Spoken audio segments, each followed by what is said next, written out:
नमस्ते गाइस, के छ सम्पूर्णमा ह्याप्पी दिवाली छ। फेरि पनि आज म भरुचबाट अग्लेश्वरको लागि ट्राभलिङ गर्दैछु। म बाटोमा रिक्साको वेट गर्दैछु। हेर्दाखेरि यसो हजुरहरूलाई हाइवे रोड देखाउँ, त्यो नदीको किनारा देखाउँ भनेको कस्तो लागिरहेछ हेर्नुहोस्। पुरा यो यसलाई भन्छन् नर्मदा नदी भन्छन्। यहाँ पनि बाढ आएपछि सिटी डुबाउँछ यसले। र यो हाइवे रोड हो हेर्नुहोस्, यतातिर यो हाइवे रोड हो हेर्नुहोस्।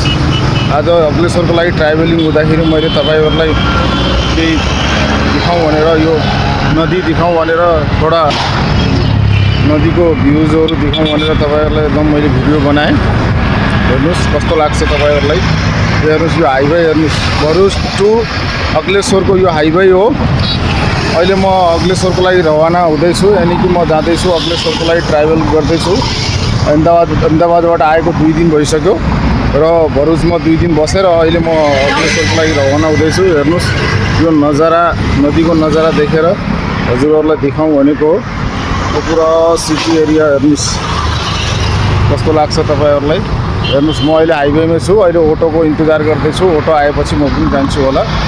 ल सम्पूर्णमा जो जहाँ भयो भने हामीसँग रहनु होला। बाई हैन, यो बाई।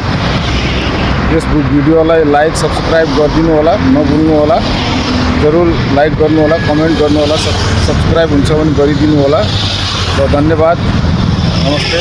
सम्पूर्णको दिन राम्रो जाओस्।